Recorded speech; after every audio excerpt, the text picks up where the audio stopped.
Revisions पे हमने ज़्यादातर ख्याल करना होता है।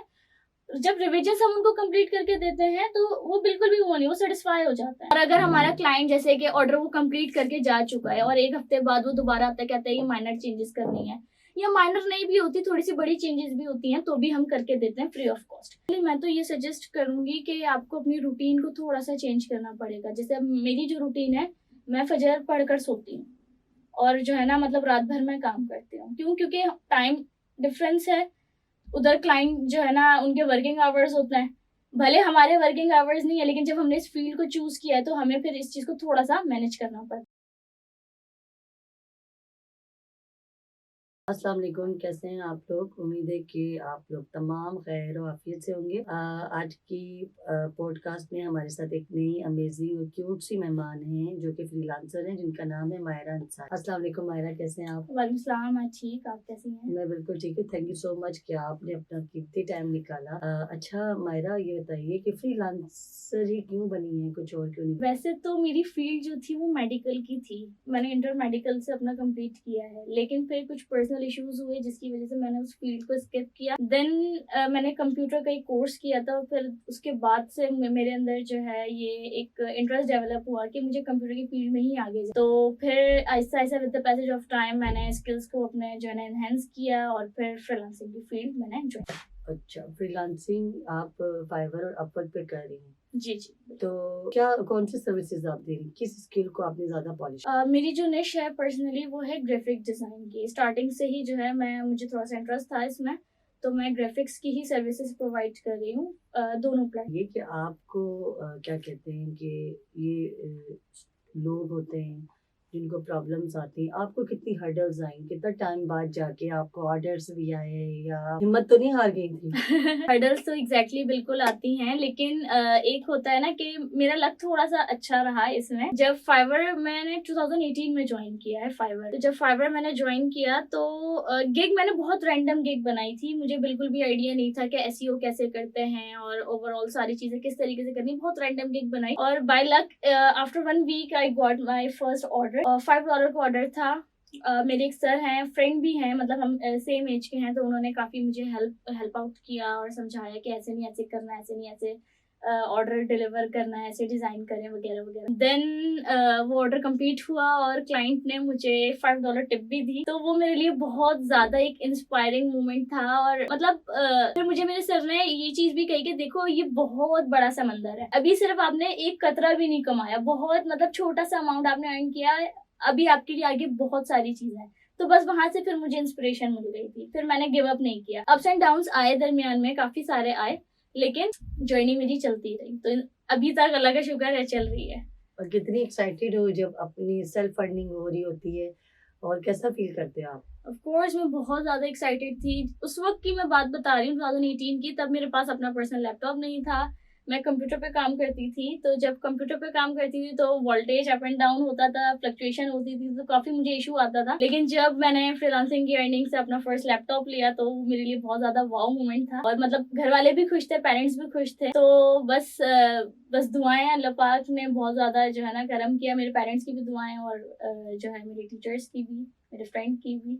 अच्छा मायरा, ये बताइए कि कभी कभी फाइवर पे जो न्यू बे होते हैं, जिन्हें प्रॉब्लम्स होती हैं, गिग रैंक नहीं करती, उनको ऑर्डर्स नहीं आते, कहाँ कहाँ उनकी क्या मिस्टेक्स होती हैं, कुछ एक्सप्लेन करेंगी किन किन चीज़ों पे वो अमल करें तो उनके लिए बेस्ट रहेगा? मिस्टेक यहाँ पर ये होती है, जो न्यूबीज होते हैं वो प्रॉपर सर्चिंग नहीं करते, सर्चिंग के सेंस में नहीं करते। अब जब हम कोई गिग बना रहे हैं, किसी भी जो है ना निश पे हम गिग बनाए, अगर उस गिग में ऑलरेडी काफी ज्यादा अगर हाई कंपटीशन होगा तो हम एज अ न्यूबी कैसे रैंक कर पाएंगे? अगर ऑलरेडी उसमें पहले से ही 10,000 गिग्स जो है ना सर्विसेज उस पर बनी हुई हैं, 15,000 बनी हुई हैं, तो ऑफ कोर्स हमारे चांसेस खुद ब खुद लो हो जाते हैं रैंक करने के। लेकिन अगर हम कोई ऐसा कीवर्ड फाइंड आउट करें जो हाई कंपटीशन के बजाय लो कंपटीशन हो लेकिन हाई वॉल्यूम हो, हाई वॉल्यूम का मतलब ये है कि उस पे ऑर्डर्स ज्यादा आते हो, यानी कि जो हमारे कॉम्पिटिटर्स हैं, यानी कि जो बाकी लोग सर्विसेज दे रहे हैं उनके इनक्यूज ज्यादा हो, मतलब सबके पास कोई ना कोई ऑर्डर मौजूद है उनकी गिग में, तो इट मीन्स कि ये हाई वॉल्यूम कीवर्ड है। तो हाई वॉल्यूम कीवर्ड होना चाहिए और लो कंपटीशन कीवर्ड होना चाहिए। ये दो चीजों का हमने लाजमी ख्याल रखना होता है अपनी गिग बनाते वक्त, कि हमने ऐसा कीवर्ड टारगेट करना है जो हाई वॉल्यूम हो और लो कंपटीशन हो, देन उसके बाद हम उस गिग को क्रिएट करें, बनाएं, तो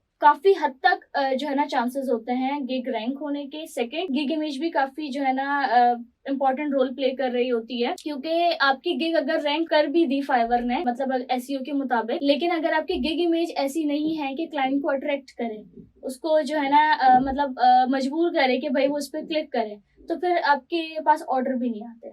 तो आपकी गिग इमेज भी अट्रैक्टिव होनी चाहिए। ये दो फैक्टर्स बहुत ज्यादा इंपॉर्टेंट होते हैं। थर्ड वन, क्लिक करने के बाद डिस्क्रिप्शन में आपने क्लाइंट के मुताबिक डिटेल्स दी हुई हैं या नहीं दी हुई, ये चीजें भी मैटर कर रही होती है। तो मतलब ओवरऑल हमें गिग को बहुत ज्यादा देखकर ध्यान से जो है ना क्रिएट करना होता है, और कोई भी चीज हमने स्किप नहीं करनी होती, हर एक चीज को जो है ना हमने ध्यान से करना पड़ता है, तो फिर इंशाल्लाह गिग रैंक हो जाती है। इवन मेरे अपने स्टूडेंट्स की गिग रैंक हुई है, मेरे सामने बिल्कुल न्यू अकाउंट्स उन्होंने क्रिएट किए हैं और जो है ना उनकी गिग्स रैंक हुई हैं और उनके पास ऑर्डर आना स्टार्ट हुआ है। डायरेक्ट वो फाइवर पे ही उनकी गिग रैंक हो जाती है या कहीं पे वो शेयर भी करते हैं?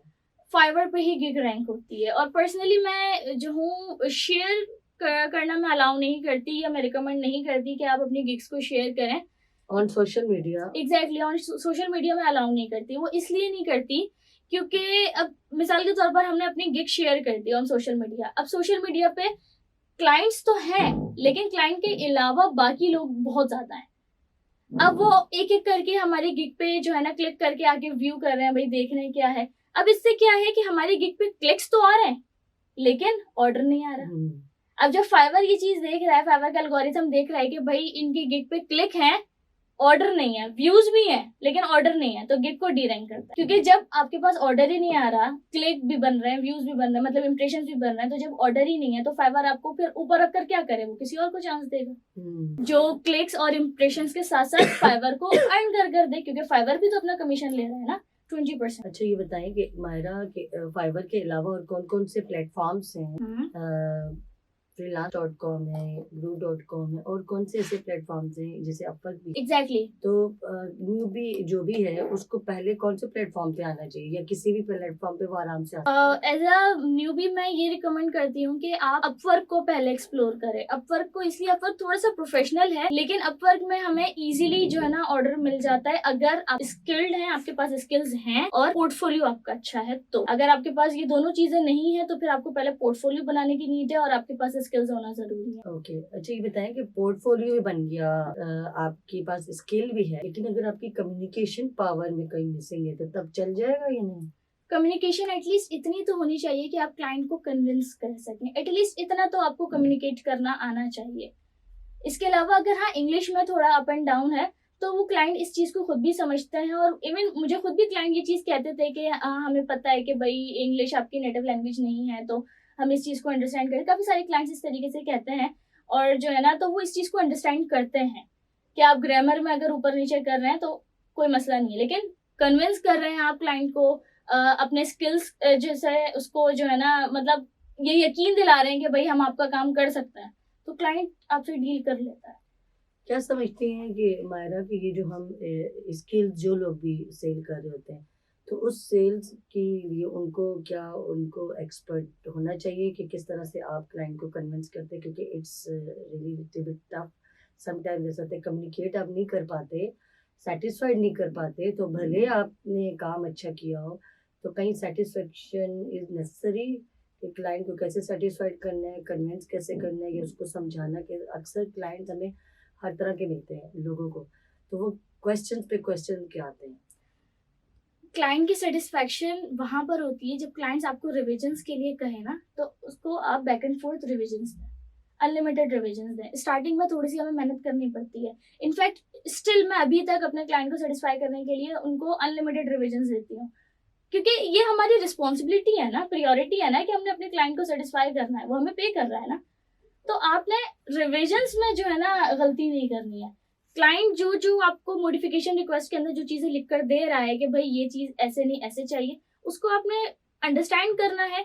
कोई चीज समझ नहीं आ रही है, आप क्लाइंट से पूछ लो, क्लाइंट बताते हैं। मतलब कोई 100 में से कोई 2-4 ऐसे क्लाइंट निकलते हैं जो तंग करते हैं, वरना ऐसा नहीं होता। ज्यादातर क्लाइंट ऐसे होते हैं कि जो अपनी जो है ना बताई हुई बातों को एक्सप्लेन करते हैं ताकि जो है उनका प्रोडक्ट फाइनल हो सके। तो रिविजन्स पे हमने ज्यादातर ख्याल करना होता है। जब रिविजन्स हम उनको कंप्लीट करके देते हैं तो वो बिल्कुल भी वो नहीं, वो सेटिस्फाई हो जाता है।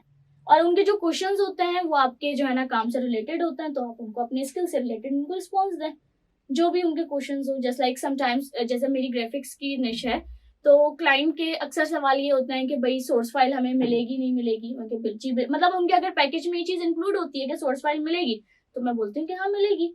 अब सोर्स फाइल कौन सी मिलेगी, कैनवा की मिलेगी या एडोबी की मिलेगी, तो अब मैं ये चीज उनको क्लियर कर देती हूँ कि भाई एडोबी की मिलेगी। आपको जो है एडोबी से रिलेटेड अगर आपको नो हाउ है तो आप इसको एडिट कर सकते हैं, otherwise I am here for you to do any other changes that you want to.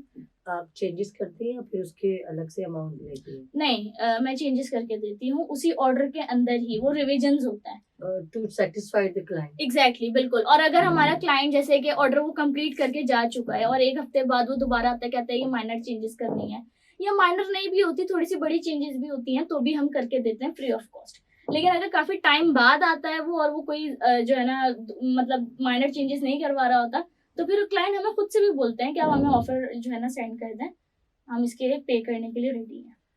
Myra ये बताएं कि नॉर्मली ये होता है कि इंटरनेशनल लेवल के जो क्लाइंट्स हैं जो आप भी देख रही हैं, तो हमारे पाकिस्तान की उनकी टाइम ड्यूरेशन में डिफरेंस होता है, टाइम जोन एग्जैक्टली डिफरेंट है। बिल्कुल। तो फिर उसके लिए what do you say that कि जो न्यूबी है उसको एक्टिव रहना पड़ता है, ऑनलाइन रहना पड़ता है, इट्स नेसेसरी? पर्सनली मैं तो ये सजेस्ट करूंगी कि आपको अपनी रूटीन को थोड़ा सा चेंज करना पड़ेगा। जैसे अब मेरी जो रूटीन है, मैं फजर पढ़कर सोती हूँ और जो है ना मतलब रात भर मैं काम करती हूँ। क्यों? क्योंकि टाइम डिफरेंस है, उधर क्लाइंट जो है ना उनके वर्किंग आवर्स होते हैं, भले हमारे वर्किंग आवर्स नहीं है, लेकिन जब हमने इस फील्ड को चूज किया है तो हमें फिर इस चीज को थोड़ा सा मैनेज करना पड़ता है। तो इसके अलावा एक इसका बेनिफिट एक और ये होता है कि 12 बजे के बाद जो है जो बिडिंग का रेट होता है, जैसे अपवर्क पे तो हमें बिड करना पड़ता है ना, वो थोड़ा सा कम हो जाता है। लाइक हमें रिस्पॉन्स मिलने के चांसेस थोड़े ज्यादा बढ़ जाते हैं, क्योंकि जो है ना पाकिस्तान वाले और इंडिया वाले जो हैं ये थोड़े से सो जाते हैं। कुछ फ्रीलांसर्स ऐसे हैं जो जल्दी सो जाते हैं। हम 2 बजे 3 बजे बैठ के बिड कर रहे हैं, तो हमारे चांसेस ज्यादा होते हैं कि हमें प्रोजेक्ट हमें मिले। तो ये एक चीज हमारे ये प्लस पॉइंट भी होता है कि रात में बैठ के काम करने का। और बाकी जो न्यूबी है उनको आप क्या एडवाइस देती हैं कि क्या क्या उनको करना चाहिए मजीद, कि रात को जागे? अगर कोई हाउस वाइफ है तो वो क्या करेंगी? अगर जो हाउस वाइफ हैं तो एक तो उनकी फैमिली की सपोर्ट उनके लिए बहुत ज्यादा इंपॉर्टेंट होगी। लाइक हस्बैंड को सपोर्ट करना चाहिए, उनको ये चीज समझनी चाहिए कि ये फ्रीलांसिंग की फील्ड है तो उसमें रात में हमें काम करना पड़ेगा। और अगर वो नहीं कर सकती तो फिर मैं ये रिकमेंड करूंगी कि सुबह की टाइमिंग को देख लें। जैसे सुबह 7 बजे या 8 बजे से स्टार्ट करें, तब भी हम लोग कहाँ जल्दी उठते हैं, तो तब भी जो है ना रेट इतना जो है ना हाई नहीं होता बिडिंग का, तो तब भी सुबह के टाइम पर भी वो काम कर सकती हैं। मतलब उनको नॉर्मली होता है ना क्लाइंट उसी दुकानदार वहीं पे जो कस्टमर जाएगा, जो दुकान ओपन होगी Exactly. बंद होगी उसको कौन पूछेगा? एग्जैक्टली बिल्कुल बिल्कुल ऐसा ही है, ऐसा ही है। अच्छा ये बताइए कि ये फ्रीलांसिंग के अलावा इन आप क्या करती हैं? यही फ्रीलांसिंग पे इसी पे फोकस है आपका? नहीं, फ्रीलांसिंग के अलावा मेरा अपना यूट्यूब चैनल है, मैं उसको रन करती हूँ, अपने स्टूडेंट्स की क्यूरीज सॉल्व करती हूँ, जो उनकी रिक्वेस्ट आती है उनके लिए वीडियोस बनाती हूँ। और अभी रिसेंट ही मैंने आई स्किल्स से जो है ना एससीबीटी का कोर्स किया है हमारे सर तनवीर नांडला से। वो मेरे बड़े फेवरेट हैं, मुझे बड़े पसंद है, मतलब बहुत अच्छे हैं वो, डाउन टू अर्थ है। मतलब वर्ड्स नहीं है मैं किस तरीके से एक्सप्रेस करूँ अपनी फीलिंग्स। तो जो है उनसे मैंने कोर्स किया, तो अभी मैं करेंटली मेरी वेबसाइट पे वर्किंग चल रही है। उस वो वेबसाइट मैंने खुद से डिज़ाइन की है, उसकी एसईओ भी मैंने खुद की है, ऑन पेज एसईओ और बाकी कंटेंट वगैरह डिज़ाइनिंग मैंने खुद की है। तो बस अभी ये थोड़ी मसरूफियात है मेरी। जबरदस्त। ये बताइए कि आपको ट्रैवलिंग का शौक है? जी बिल्कुल, मुझे ट्रैवलिंग का शौक कहाँ है। ट्रैवलिंग की? अगर नहीं की तो क्या प्लान्स हैं आपके? अभी तक तो नहीं की, क्योंकि जो है घर वाले इतना अलाउ नहीं करते मुझे बाहर निकलना। फैमिली के साथ कहीं? फैमिली के साथ मेरे घर वाले इतने इंटरेस्टेड नहीं है ट्रैवलिंग में, ये सिर्फ मैं हूँ इंटरेस्टेड, मेरे घर वाले नहीं है। लेकिन हाँ हम लोग जो है जैसे कि पंजाब वगैरह की साइड पर पाकिस्तान में? एग्जैक्टली बिल्कुल, यहीं पर ही हमने थोड़ा बहुत घूमा है। फेवरेट कंट्रीज में कौन सा फेवरेट है? फेवरेट कंट्रीज में मालदीव। रीजन? वो बहुत अच्छा है और मतलब उसमें घूमने की जगह है, व्यूज हैं देखने वाले, सो इसलिए। फ्यूचर आप जरूर जाएंगी? एग्जैक्टली बिल्कुल मुझे जाना है। अच्छा, तो मायरा ये बताइए आप की फेवरेट पर्सनालिटीज कौन? फेवरेट पर्सनालिटीज मेरी जो है सर तनवीर नाइंडला, सर रेहानुल्लाह वाला, और जो है आई थिंक बस ये दो हैं। और अपने आप को नेक्स्ट 3 इयर्स में कहाँ देखती हैं? नेक्स्ट 3 इयर्स में इंशाल्लाह जो है, एक तो मेरी वेबसाइट एक अच्छी जगह पर रैंक हुई होगी, और मेरा अपना पर्सनल ऑफिस होगा, क्योंकि एक प्लानिंग्स होती हैं माइंड में कि हमने ये चीज़ें करनी है। तो इंशाल्लाह ये सारी मेरी प्लानिंग्स हैं कि ऑफिस होगा, वेबसाइट रैंक होगी, और जो मैं फ्रीलांसिंग पे मैं हूँ वो मजीद जो है मेरे आगे लेवल इंक्रीज हो जाएगा, और शायद शादी भी हो जाए इंशाल्लाह। वो तो इस साल होनी है ना? जी जी, इंशाल्लाह। 15 मिनट हो गए। अब मैं आपसे ये पूछूंगी कि हाँ, क्या पूछूं, कुछ ऐड करना चाहती हो? कुछ ऐड से तो ये है कि कोई ऐसी बात जो तुम चाहती हो बताओ। कोई स्टोरी बचपन की? स्टोरीज नहीं है मेरे पास। फ्रीलांसिंग का तो तुमने बता दिया कैसे आई। जी जी बिल्कुल। अच्छा, एजुकेशन पे हम बात कर सकते हैं? एजुकेशन में बात कर लेंगे, एसी ऑन करवा दें। अरे नहीं किया, ये स्कूल गए होंगे। ये पसीने लाइट है या नहीं है?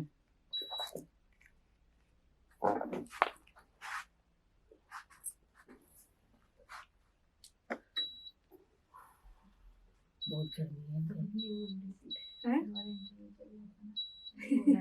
वहाँ उनको बोलती हूँ। उन्होंने हाथ निकालने से मैंने किया था।